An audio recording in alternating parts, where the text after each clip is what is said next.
Assalamu alaikum dear students, I am Anjum Shafiq, your biology teacher for grade 10, and today we are going to discuss another very important and very interesting topic, that is variations and evolution. So let's move to the board. So dear students, variations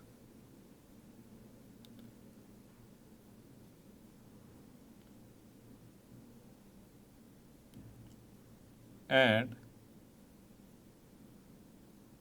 evolution.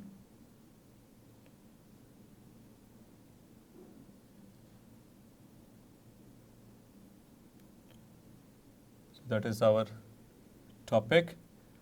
और ये दोनों बहुत ही wide topics हैं. इसमें से हम आज start करने जा रहे हैं वेरिएशंस को. तो सो डियर स्टूडेंट्स, वेरिएशंस क्या होती हैं ज़रा आप सोचें, ज़रा गेस करें. वेरिएशन वेरी से है. वेरी का मतलब होता है कि वैरायटी, मतलब कि मुख्तलिफ अशकाल होना, मुख्तलिफ फेजेस होना और मुख्तलिफ तरह के प्रोसेसेस होना, तो जिसमें एक दूसरे के साथ सिमिलैरिटीज़ तो हों लेकिन उसमें थोड़े बहुत माइन्यूट डिफरेंसेस भी हों, तो जिसको हम सादा लफ्ज़ों में वैरायटी कहते हैं. तो वेरिएशन यानी कि ऐसा प्रोसेस है जो कि लिविंग ऑर्गेनिजम्स के अंदर यानी कि जानदारों के अंदर वैरायटीज़ प्रोड्यूस करता है. डियर स्टूडेंट्स, आपको पता है कि जितनी किसी स्पीशी के अंदर वेरिएशंस आएंगी, जितना किसी भी स्पीशीज़ के अंदर ये नंबर ऑफ़ इंडिविजुअल्स में वेरिएशंस आएंगी, उतना ही बेस्ट चांस है कि वो स्पीशी आगे कंटिन्यू कर सकेगी. क्योंकि जब वेरिएशंस बहुत ज़्यादा हो जाएंगी तो हो सकता है उसमें 2 या 4 या 6 जो इंडिविजुअल्स हैं वो उसको कोप ना कर सकें, but majority of them they will ensure the continuity. तो फिर वो आगे उनकी नस्लें चलती रहती हैं. सो डियर स्टूडेंट्स, जो वेरिएशंस हैं, अगर हम अपने प्रीवियस चैप्टर के एतबार से बात करें तो आपने प्रीवियस चैप्टर में पढ़ा that variations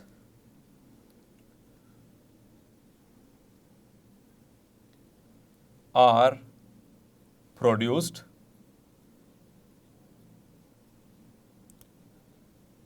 during sexual reproduction.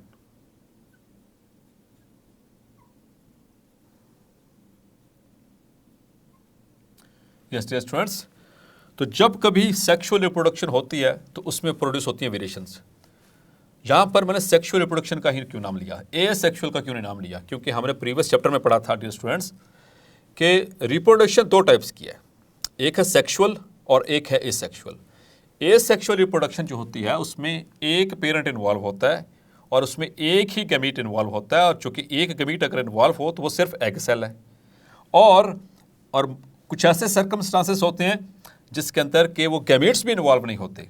ठीक है, तो बगैर गैमीट्स के अपनी अगली नस्ल चल रही होती है, उसे हम कहते हैं एसेक्सुअल रिप्रोडक्शन. जैसा कि हमने बहुत सारे इसके मेथड्स को डिस्कस किया था हमारे प्रीवियस चैप्टर के अंदर, like binary fission, like multiple fission, like fragmentation, like spore formation, like vegetative propagation, जिसमें हमने नेचुरल वेजिटेटिव प्रोपेगेशन की भी बात की और आर्टिफिशियल वेजिटेटिव प्रोपेगेशन की भी बात की थी जो कि प्लांट्स के अंदर हो रही थी. सो डियर स्टूडेंट्स, तो that was the asexual reproduction. अब ज़रा थोड़ा सा रिकॉल करें, एसेक्सुअल रिप्रोडक्शन के अंदर कौन सा सेल डिवीजन का प्रोसेस इन्वॉल्व होता है? यस डियर स्टूडेंट्स, आपने प्रीवियस क्लास के अंदर यानी कि प्रीवियस ग्रेड में भी chapter number 5 the cell cycle, उसमें भी डिटेल से पढ़ा था. सेल साइकिल में माइटोसिस एंड मियोसिस. चलिए आपको हिंट दे देता हूँ. तो माइटोसिस या मियोसिस में से कौन सा प्रोसेस होगा जो कि एसेक्सुअल रिप्रोडक्शन में होगा? होपफुली आपने गेस कर लिया, दैट इज माइटोसिस. तो एसेक्सुअल रिप्रोडक्शन होती ही माइटोसिस से है. और माइटोसिस क्या होती है dear students? It is the type of cell division in which the number of chromosomes remain same in the daughter cells. जो नंबर ऑफ क्रोमोसोम पेरेंट के अंदर होता है वही रहता है डॉटर सेल्स के अंदर. सो इस तरह से जो डॉटर सेल्स होते हैं उनके अंदर कोई वेरिएशन नहीं प्रोड्यूस होती, बल्कि they are identical to their parents. हूबहू कॉपी होते हैं, आइडेंटिकल होते हैं. 19-20 का भी फ़र्क नहीं होता पेरेंट्स में और उनकी औलादों में जो एसेक्सुअली रिप्रोड्यूस करते हैं. अच्छा, इसकी एक बड़ी मज़े की एग्जांपल आपको देता चलता हूँ। लाइक ह्यूमंस के अंदर भी ऐसा होता है। ह्यूमंस के अंदर भी ये सेक्सुअल रिप्रोडक्शन होती है। आप सोच रहे होंगे कि ये कैसी बात हो गई भाई। सो इसमें कोई बड़ी बात नहीं डियर स्टूडेंट्स। आपने नाम सुना होगा आइडेंटिकल ट्विंस का। I am talking about identical twins. So dear students, ये मैं आपकी सारी बेस बना रहा हूँ कि वेरिएशंस जो है वो सेक्सुअल रिप्रोडक्शन में क्यों हो रही हैं, ये सेक्सुअल रिप्रोडक्शन में क्यों नहीं हो रही। तो आइडेंटिकल ट्विंस आपने पढ़े, अगर नहीं पढ़े तो मैं आपको बताता हूँ। ह्यूमंस के अंदर this is let's suppose an egg cell and here is a sperm cell. तो जब ये यूनाइट होते हैं, इस प्रोसेस को हम क्या कहते हैं, फर्टिलाइजेशन। तो जब फर्टिलाइजेशन होती है तो उससे क्या बनता है, एक cell which we called as a zygote। So आपको पता है डियर स्टूडेंट्स, ये दोनों गैमीट सेल्स हैं और गैमीट सेल्स क्या होते हैं, हैप्लॉइड। स्पर्म सेल भी हैप्लॉइड है और एग सेल भी हैप्लॉइड है। तो n+n क्या हो जाएगा, इट बिकम्स 2n, मीन्स के डिप्लॉइड। और होपफुली डियर स्टूडेंट्स आपको हैप्लॉइड और डिप्लॉइड का कंसेप्ट भी होगा। मैं जस्ट आपको रिवाइज करवाता चलूँ कि हैप्लॉइड तमाम ऐसे सेल्स को कहा जाता है जिनके अंदर जो क्रोमोसोम्स होती हैं वो अनपेयर्ड होते हैं। जिनके अंदर क्रोमोसोम्स अनपेयर्ड होंगे उनको हम कहते हैं हैप्लॉइड। और ऐसे तमाम सेल्स जिसके न्यूक्लियस के अंदर जो क्रोमोसोम्स होते हैं वो पेयर शक्ल में होंगे तो that will be called as a diploid. यहां पर मैं एक क्वेश्चन लिखने लगा हूं, आप लोगों ने सर्च करना है that give an example of a haploid organism। So dear students, इसकी एक ही बेस्ट एग्जांपल है, वो आपने सोचनी है। और मैं कोशिश करूंगा कि इस लेक्चर के एंड पे, नहीं तो फिर अगले लेक्चर में अगर टाइम हमारे पास बच गया तो इसी लेक्चर के एंड पे, ना बचा तो फिर इंशाल्लाह नेक्स्ट लेक्चर के अंदर इसको मैं आपको आंसर करूंगा। सो आपने ढूंढना है इसको कि वो कौन सा ऑर्गेनिज्म है जो हैप्लॉइड है।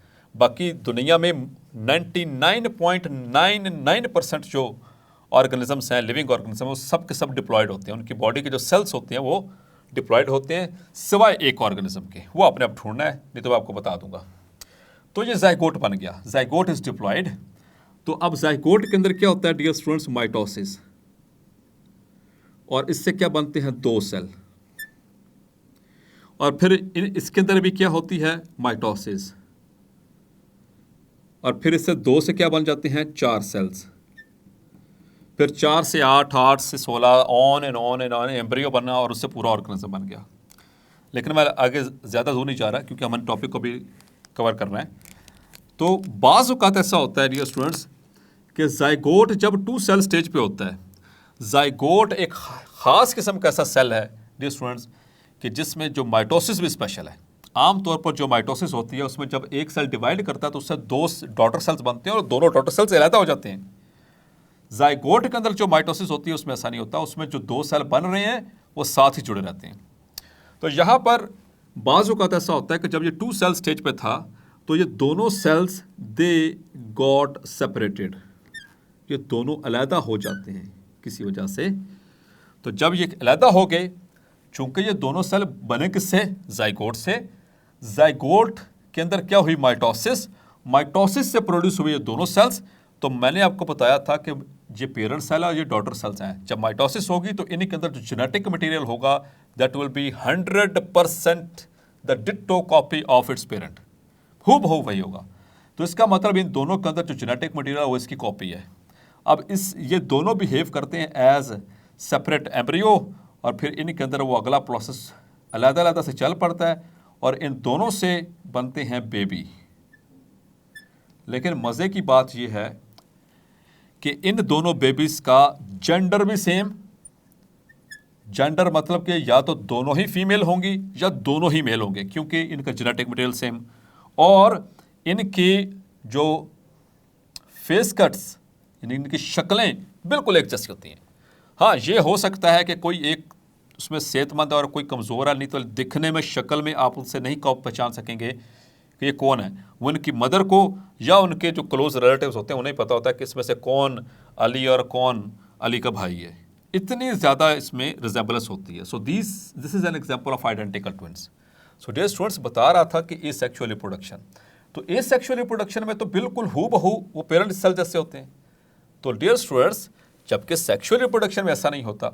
सेक्सुअल रिप्रोडक्शन में, एसेक्सुअल रिप्रोडक्शन में सिर्फ क्या हो रही है, only there is occurring the mitosis, सिर्फ और सिर्फ माइटोसिस हो रही है। But as far as the sexual reproduction is concerned, यहाँ पर दो प्रोसेस हो रहे हैं। जब इसमें गैमेटोजेनेसिस होती थी तो याद आपको, गैमेटोजेनेसिस में तो वो किस गैमेटोजेनेसिस होती है, डिप्लॉयड सेल्स के अंदर पहले, यानी एक छोटी सी example like spermatogonium, spermatogonium diploid है, ठीक है, इसके अंदर होगी माइटोसिस और इससे क्या बनेगा, primary spermatocyte.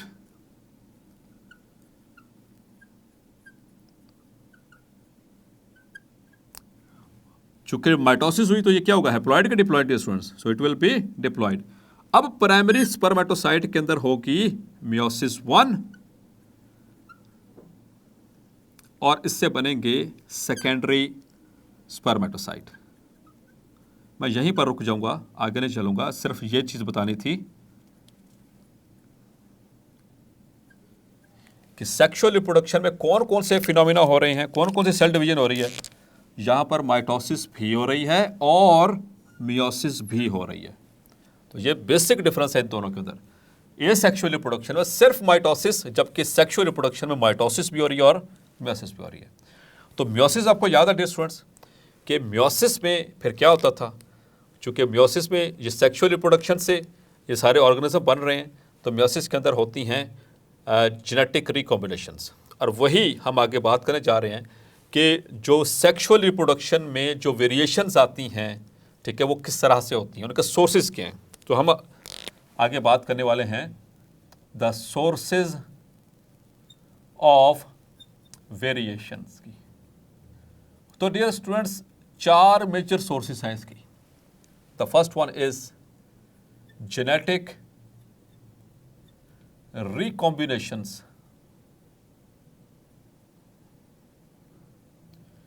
genetic recombinations which are produced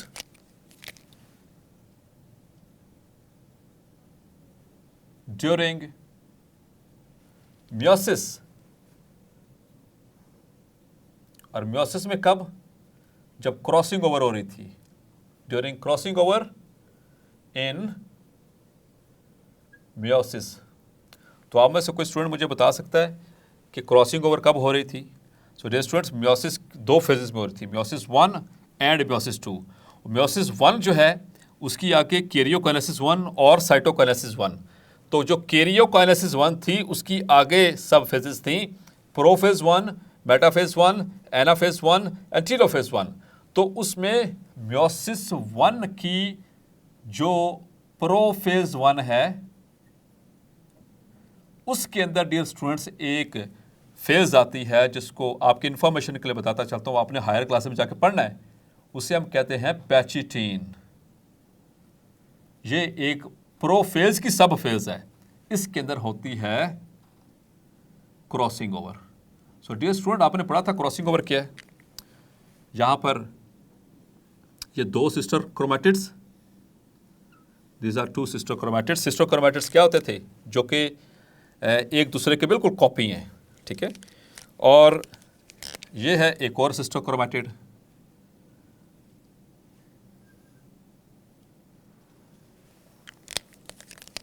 so these are, ये दोनों आपस में क्या, सिस्टर क्रोमैटिड्स। इनको सिस्टर क्रोमैटिड्स क्यों कह रहे हैं डियर स्टूडेंट्स, क्योंकि ये दोनों एक दूसरे के आइडेंटिकल हैं, देख सकते हैं आप। और ये दोनों भी क्या हैं, they are also the sister chromatids. जबकि अगर मैं इस क्रोमैटिड और इस क्रोमैटिड की बात करूं, इन दोनों की, so they are non sister chromatids. और नॉन सिस्टर क्रोमैटिड्स के दरम्यान में क्या हुआ था डियर स्टूडेंट्स, इनके दरम्यान में बना था क्याज्मा, याद है आपको, साइनेप्सिस के जरिए।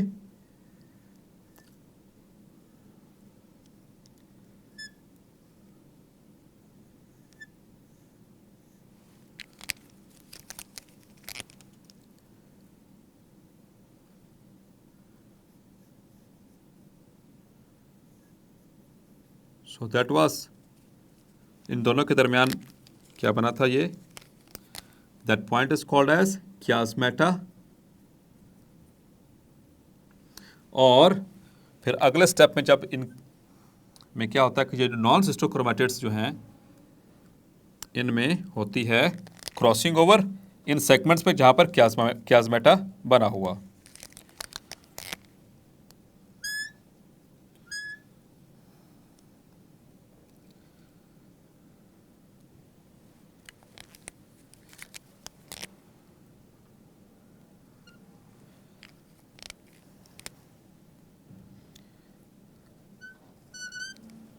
तो जब ये सेपरेट होंगे तो देख सकते हैं कि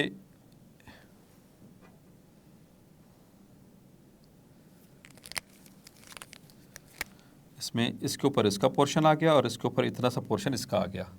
ये बिल्कुल पहले इस तरह से थे, लेकिन क्रॉस ओवर होने के बाद इनके सेगमेंट्स अब जब एक्सचेंज हुए तो इसी को हमने नाम दिया था क्रॉसिंग ओवर का। और क्रॉसिंग ओवर के दौरान जब ये सेगमेंट्स एक्सचेंज हुए तो यहाँ पर अहम स्टेप क्या हुआ था dear students, that was the reshuffling of jeans.